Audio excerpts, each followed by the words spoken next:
I came to the Glen Rock community, my biggest goal was to be known as an innovative leader, someone who values transparency and makes decisions based on our students' wants and needs. So when the broadcast media students at Glen Rock High School pitched a concept for an original web series, it was a no-brainer for me.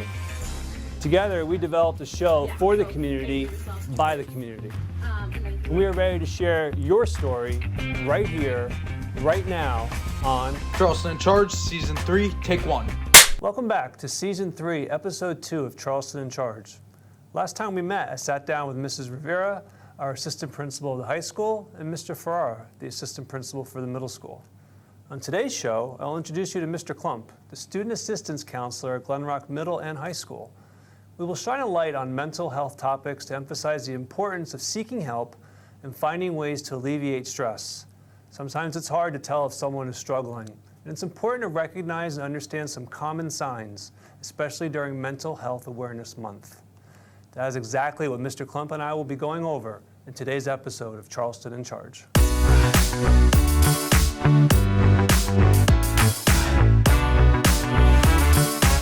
Greetings. Welcome to another episode of Charleston in Charge, Season 3, Episode 2. And I'm here with Mr. Frank Klump, who's our student assistance counselor and helps to run our wellness center. And we know that October is Mental Health Awareness Month. So we had some questions for Mr. Klump to kind of give us an idea of what's going on in the wellness center and what they do there. So Mr. Klump, first of all, thank you for being here. Thanks for having me. We have, for people who don't know, I've had a long relationship with Mr. Klump. I met him in my previous district. I was able to hire him, fortunately, and then he came over here, and we're so lucky to have him. And if people aren't aware, Mr. Klump was our Educational Services Professional of the Year last year, so congratulations on that recognition. And a funny story about Mr. Klump, when I interviewed him years ago, it was a difficult decision to hire him, and the reason was he was not wearing matching socks. But today it looks like your socks are matching, so we're good to go. And he's wearing Yankees, who lost last night. Aaron Judge is going to come out of the playoff slump. Aaron Judge, who has 35 strikeouts and 36 at-bats. Right. So, Mr. Klump, tell us a little bit about the Wellness Center. What do they have in store for us for October? Yes, so October obviously is a very big month for mental health awareness. So two of the main things that we're doing outside of the norm is on October 10th, we're doing Chalk It Up. So it'll be outside, people can sign up if they want to kind of just spread awareness or kind messages, things like that. As well as we are having near the end of the month a wellness fair, which has been pretty successful. The last 2 years we've done it, where we have vendors, fitness centers, different things come in to promote overall wellness, not just of mental health, but physical wellness as well. You know, when we built the Wellness Center, we had a vision in mind as administration, and you've executed that, you and your team. So thank you for that. Was your plan always to go into mental health profession in a high school and middle school setting? Not at all. Okay. If you would have asked me as a student in high school if I would be working in a school, I would be very surprised. But originally I thought it was going to be something with sports. I was a sports management major, intern with a sport agency, thought I was going to be doing something in that realm. And then decided that wasn't really where I saw myself, and decided I want to do something more along the lines of helping people, which kind of brought me to this path. Excellent. And what was your education path? So here you are now as a student assistance counselor, so walk us through that. Yeah, so I did my undergrad at Seton Hall for sports management, so I was a business major. Never took a psychology class, anything like that, up until I decided I wanted to change my career path. I stayed at Seton Hall, and then I got my master's in school counseling and my educational specialist degree, which is postmaster's in professional counseling. I did a dual route, so I could work at a school and then also work as an LPC outside of school. Excellent. So what brought you here to good old Glen Rock? I've known you for a long time. Yeah. What kind of got you here? It's been a path. So originally I worked as a school counselor at my previous district, where I did, scheduling, college applications, things like that. And then I had a coworker who left, who also worked as the student assistant counselor there. And they were looking for someone to fill that role, so I decided to take that on as well. And then quickly realized that's more of what I wanted to do, more of helping people, working with mental health, counseling, as opposed to scheduling, writing letters, things like that. At the district, I was really doing both jobs, and I really wanted to just focus on being a student assistant counselor. Saw Glen Rock had an opening and felt like that was the best fit. Yeah. Well, it certainly is. Like I said, we're blessed. We're blessed to have you. You know, I have my daughter's 19, and so she's my only child, and I think about the struggles that she went through from you know, the time she turned 13 all the way through middle school and high school, and sometimes I think it's worse today. That's only a couple of years ago from when she graduated high school. What are some of the common struggles that teens are facing today? Yeah, I would say probably two most common ones we see are anxiety, depression, right? Those are just the two most prevalent ones. A lot of things go into that, and we definitely see some other struggles, but I would definitely say anxiety, depression are the two biggest struggles that we see. And if there's students that are watching this, I know the Wellness Center is well attended. But what are some reasons that someone could use the Wellness Center? Yeah, so we usually say there's like two main reasons why someone will come to the Wellness Center. The first is some people just need a 5-10 minute break, right? They've had a rough day, or they have a lot of things going on. They don't want to talk about it necessarily with anyone, or maybe they do outside of school and they just need that time, or maybe they're feeling anxious, down, whatever the case might be.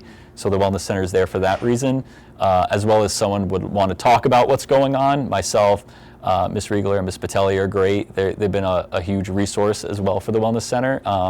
So you have the ability to speak with one of us, and just like outside of school therapy, anything we talk about is kept between us, unless that's to do with safety. I think about like the myths that we read about mental health, and sometimes the aversion of people wanting to go and seek help. But what are some of those myths about mental health? Yeah, I would say some of the biggest ones, while there are a lot, some of the more common ones that we hear, right, is you could just tough it out. Therapy isn't for everybody. I usually say like it might just be not the right fit, where, okay, like maybe let's try to, it's kind of like dating. You have to find the person that's right for you. Same thing with therapy. You have to find the right therapist for you. I would say toughing it out, like people are faking it for attention, like those types of things are probably the most common myths we hear. You know, this year we got Mr. Orlando took away in the middle school students the ability to bring their phones or smartwatches, and I think the reason for that was the impact of social media, which some people would say could almost be like a plague on our society. How do you think it impacts student mental health, the social media? Yeah. Well, I think the most common thing we hear is, right, the negative pieces of it. So people comparing themselves to others, addiction, overuse, things like that, which are very, very common and definitely an issue amongst a lot of teenagers. But on the flip side, there are some positive aspects to it if it's used appropriately, such as connecting with other people, being able to express yourself. So while there are definitely some negatives to it, there are some benefits to it that we see. I guess like anything, moderation is the key, and using it for the right reasons. Exactly. So we get a lot of questions about the Wellness Center and like what do they do, and how can we support them. So how can our community come together to help provide support for you and your team? I would say just continuing to support some of the different things that we have going, whether it's Wellness Wednesday, Chalk It Up, the therapy dogs that come, like things like that. Just having students and staff like continue to benefit from those resources, but also I think from a staff perspective, continuing to encourage students to utilize the Wellness Center, come see us, or a friend encouraging their friend to come see us, like that we could be a helpful resource for them. And I guess it's hard to define, but what does stress look like, and what could someone do to relieve it? Yeah, stress definitely looks different for everybody. Like for myself, when I'm stressed, I get very quiet. I'm usually a pretty talkative person. Some people get very quiet, some people get angry. Stress looks different for everybody. I think the two main ways to kind of relieve some stress is one, like taking care of yourself physically, right? So whether it's exercising, making sure you're eating, hydrating, things like that. Sleeping is a huge one, which a lot of teenagers neglect. Should be getting 8 to 10 hours of sleep a night, as well as like maybe connecting with friends, right? Like taking care of our mental health. Connecting with our friends, our family, different things like that, doing things we enjoy, hobbies, like all that is a good way to relieve stress and to try to make sure we're taking care of ourselves before we get to the point where, okay, I need some help, but obviously always seeking professional help if you need it. Thank you. Just a couple of follow-up questions. One is, did the Yankees beat the Royals? Did they have a shot? I mean, Yeah, they lost home field 100%. advantage. Yeah, no, they got it. Yeah, They're taking care of it. I'm a little concerned about Game 3. I think they're good. They Aaron potentially Judge. get outpitched, and Judge is good for 3 strikeouts probably. And then, if you don't mind, we were talking about it before we came on air, but you're preparing to run in the New York City Marathon. Yeah. And you're running for a charity. You want to share a little bit about that? Yes, so I don't consider myself a runner, but I guess now maybe I do. But I've always been very into like fitness, exercise, things like that. So this has always been a bucket list of mine, and I decided to like bite the bullet now and kind of do it. So I'm running for the Epilepsy Foundation. So my wife 2 years ago was diagnosed with epilepsy, so it was just a way to kind of raise awareness, raise funds. So I have to raise $3,500, which I'm pretty close to. So as I was sharing, I could do 1.5 miles barely in April, and now I'm up to 20 miles, and I have to do 26.2 in 3.5 weeks. You got this. Yeah, hopefully. No doubt. Goal is just to finish. Yes. That's all I need to do. In under 4 hours. Yeah.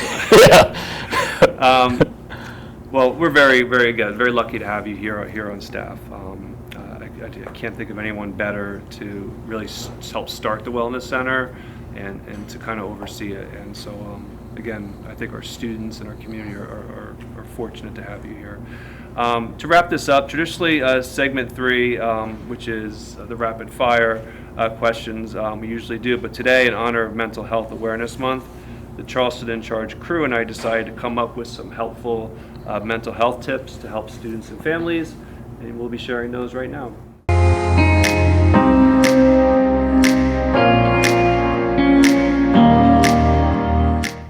So traditionally segment 3 is rapid fire questions, but today in honor of Mental Health Awareness Month, the Charleston in Charge crew and I decided to come up with some helpful mental health tips to help students and families. So the first one would be to prioritize self-care.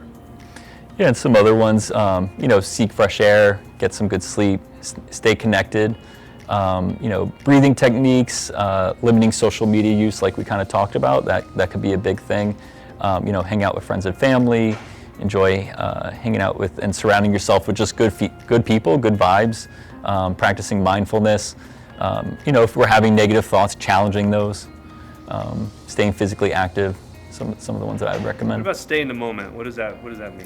Yeah, I think a lot of us, right, can sometimes fall into a trap of thinking about the future too much or thinking about things that have happened in the past and not really just live in the moment. So trying to use grounding techniques and just kind of be present in the moment and enjoy what's kind of going on right in front of us. So that concludes this episode of Charleston in Charge with Mr. Klump, and we look forward to seeing you in the next episode. Thank you. Thank you. Thank you for having me.